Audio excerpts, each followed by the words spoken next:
Hey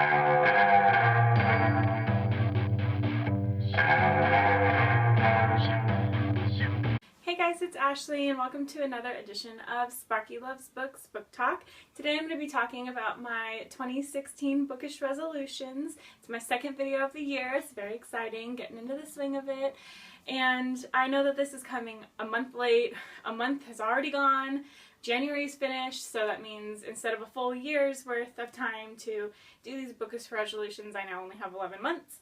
However, I have already started to try and work towards these goals, so I think it still counts, and better late than never. Originally, I had 12 bookish resolutions, and then I sort of realized that's probably too many, and I really needed to whittle it down a little bit more. So I talked with Polly from Polly and Books, and she helped me figure out which were some of the better ones, which were a little bit more specific to me, that really go with my taste, and which ones were just the best ones overall that were maybe more attainable and still challenging at the same time. So I now have a bookish resolution list of 6 resolutions down from 12. So it's half, and that is a much more manageable goal to try and accomplish than 12. I was crazy. I don't know what I was thinking. So thank you, Polly, for helping me with that.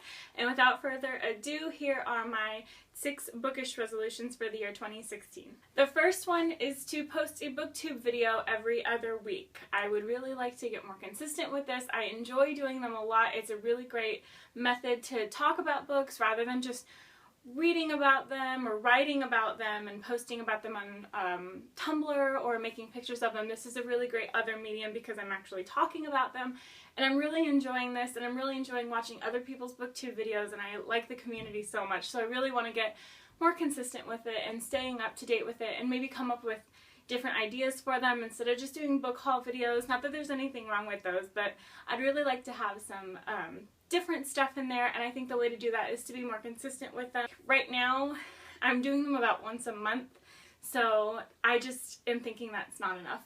I would really like to do this more because I'm really happy with the way it's going. So every other week I'm going to be trying to post a booktube video. My second one is to get away from YA, and as much as I adore the young adult genre, I think that I've been reading a lot of it, and I've been starting to see a lot of the same tropes, the same characters, the same personalities. As much as I like the stories, I don't want to get bored of them, so I'm going to try and get away from YA.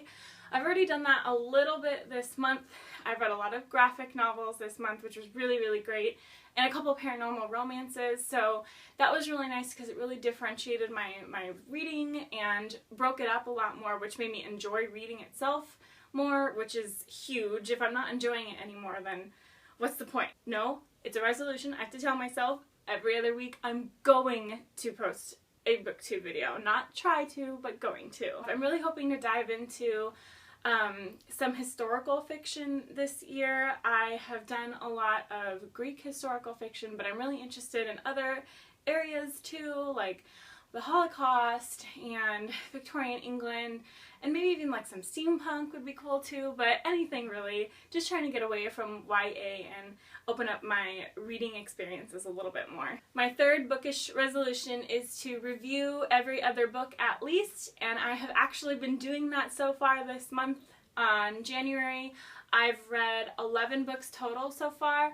Maybe 12, but I have written a review for every other book at least. Now, some of them are super long, some of them are only 3 paragraphs long, but I have had something to say about every other book and tried to at least get a little bit of a review out there. So this has been going really well, and I also am enjoying this very much. It's one of my favorite parts of book blogging is writing reviews. So I've been really enjoying this, and I'm really looking forward to continuing to do this throughout the year 2016. My fourth bookish resolution is to use Twitter more for live tweeting books.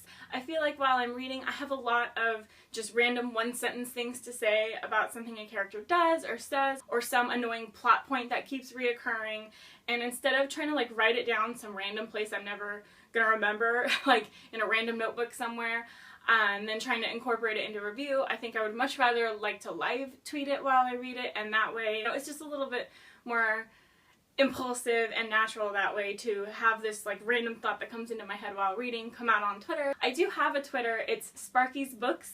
is my handle on Twitter, so you can follow me on there if you're interested in that. I'm really going to try and get the hang of doing that more often during the year 2016. My 5th resolution is to read more ARCs because I have been getting a lot of them and I don't always read all of them, and that is not right. So not only do I need to start reading them sooner when I get them, I also need to start asking for them more and start incorporating that into my bookish life, because I feel like that's an important part of the bookish community, and it's very vital to readers, is getting an opinion from somebody who's read it when it comes out so they know whether or not to buy it based on reviews, based on the taste. And also I think that it's really important for writers to get honest reviews. So I am really wanting to incorporate this into my book life, so that is going to be a huge goal for me. I'm really going to make that top of the list for me for my bookish resolution. And my final bookish resolution is just super simple. It's just to have fun. I don't want to make reading a chore for myself. I don't want to feel like I have to read. I've had a couple instances where somebody has recommended a book to me, and so I'll pick it up right away, and then I'm feeling like, I feel like I'm only reading this because someone is expecting me to. I feel like I have to read it, and I don't want to do that anymore. Or like, I'll get books from the library impulsively. I'll feel like I have to read those first because there's a due date on them, and so I'll read those, putting aside all these other books, and I'm actually not really enjoying the library book because there's a deadline on it, so I feel like I have to. I'm really just going to try and have fun and read what I want to read, maybe get through my TBR jar, but I'm not going to try and stress about it, because if I grab it from my TBR jar, the chances are I'm going to feel like I have to read that also instead of wanting to read it. So just going to focus on having fun and just reading what I want to read, basically. So overall, I think these resolutions really speak to me expanding my tastes and not just focusing on something somebody wants me to read or something that I am overly familiar with and comfortable with, and really expanding my tastes and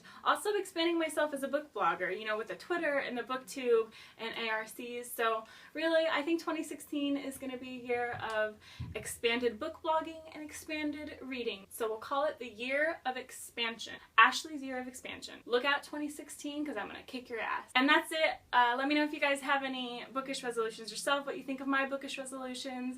I'd love to talk to you more about this and about how your reading is going so far in 2016 now that we're a month into it. Happy reading!